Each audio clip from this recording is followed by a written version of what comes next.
السلام علیکم ورحمۃ اللہ وبرکاتہ. میں آپ کا بھائی عارف الرحمان. آپ ہمارے چینل پر پہلی بار آئے ہیں تو سبسکرائب کر لیجئے, بیل آئیکن پر کلک کر دیجئے تاکہ ہماری ہر ویڈیو سب سے پہلے آپ کو مل جائے گا.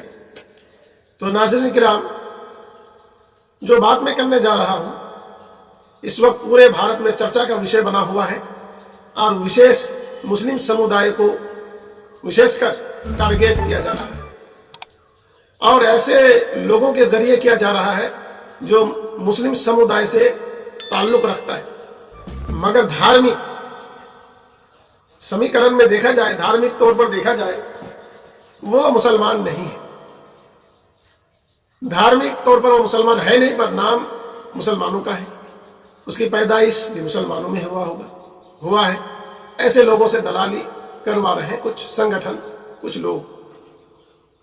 تو ملعون وسیم رضوی نے مسلمانوں کے خلاف زہر اگلا ہے, اسلام کے خلاف زہر اگلا ہے. یہ اس کی سوچی اور سمجھی پالیسی ہے جو دوسرے کو اشاروں پر ماحول کو بگاڑنا چاہتا ہے. جو بھارت کے ماحول اس وقت شانت ہے اس کو بگاڑنا چاہتا ہے اور لوگوں کے ذہن کو بھٹکانا چاہتا ہے, کیونکہ اس وقت بھارت میں وشیش کچھ راجوں میں الیکشن ہے اور اس سے مسلمانوں کا دھیان ہٹ جائے اور وشیش پارٹی کو اس کا فائدہ پہنچے. تو یہ ملعون وسیم رضوی نے سپریم کورٹ میں جو پیٹیشن داخل کیا ہے, قرآن کریم کی 26 آیتوں کو ہٹانے کی, منسوخ کرنے کی مانگ رکھی ہے. اس ملعون نے یہی نہیں رکا, اس کے بعد بھی دوسری ویڈیو بھی جاری کیا. اس ملعون کے ری ٹویٹ پر اس کے چھوٹے بھائی نے اپنا ویڈیو جاری کیا ہے جس میں کہا گیا ہے کہ اس کا بھائی کا گھر والوں سے, ماں بہن سے, بھائی سے کوئی سمپرک نہیں ہے, اس کا دماغی سنتولن کھو بیٹھا ہے.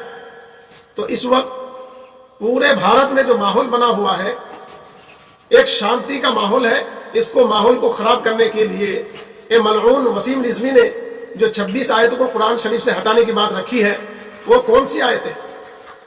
جس میں سے وہ آیت ہے جس میں ظالموں کا مقابلے کے بارے میں لکھا گیا ہے, کہا گیا ہے, اور ریپ کرنے والوں کے بارے میں, اور ریپ کر کے اس کا قتل کرنے والوں کا, اور ایک ساتھ 4-5 مل کر ریپ کر کے اس کو مار دیتے ہیں. ایسے ظالموں اور فاحشوں کے اوپر جہاد کا حکم جو کیا ہے, تو جان بچانا فرض ہے. آپ کے پریوار والوں کی جب جان پر آ جائے ظالموں کی حکمرانی اور ظلم و ستم ڈھائے تو پھر آپ اپنی جان کی بچاؤ کے لیے جہاد کر سکتے ہیں.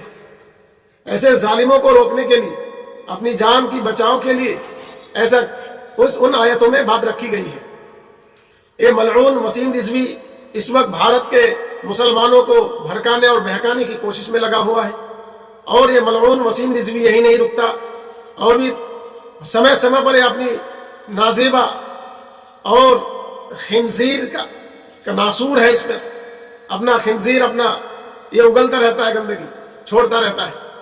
یہ ملعون وسیم رضوی پورے بھارت کے ماحول کو خراب کرنے کی کوشش کی ہے اور مسلموں کو ٹارگیٹ کرتے ہیں اس نے اپنی بات رکھی ہے. یہ ملعون وسیم رضوی کو یہ خبر نہیں ہے کہ پورے بھارت میں انیہ پارٹیاں شانت چاہتی ہے, ساتھ ہی میں سینٹرل گورنمنٹ نے بھارتیہ جنتا پارٹی بھی شانت چاہتی ہے.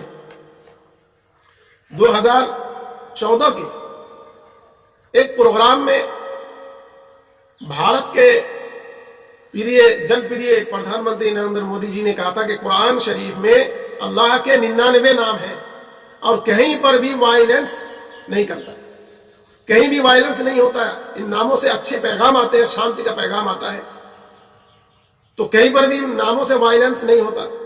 تو ان کم وقتوں کو یہ ملعون وسیم رضوی کے سپورٹر فرضی اور جعلی نقلی جھانسی کی رانی کنگنا رناوت, اس نے اس کو سپورٹ کیا ہے. سب سے پہلے تو مسلمانوں سے ہماری اپیل ہے, اور جو بھائی ہمارے ہندو بھائی بھی جو سماج میں ہیں, بھارت میں شانت چاہتے ہیں, کسی دھرم کو ٹارگٹ کرنا ان کی مرضی نہیں, بھارت کو شانت بنائے رکھنا چاہتا ہے, انسانیت اہم مدعا ہے, تو ان لوگوں سے بھی ہماری نویدن ہے, اپیل ہے کہ کنگنا رناوت کے ہر فلم کا بائیکاٹ کیا جائے. اس وقت جو آسمان پر اڑ رہی ہے اس کا بائیکاٹ کیا جائے, اور سنیما ہالوں میں اس کے پکچروں کو لگنے سے پہلے ہٹایا جائے, پوسٹر کو ہٹایا جائے اور اس پر روک لگائی جائے. سرکار سے ہماری مانگ ہے کہ کنگنا رناوت کے ہر فلموں کو روکا جائے جو اس وقت بھارت کے ماحول کو خراب کرنے کی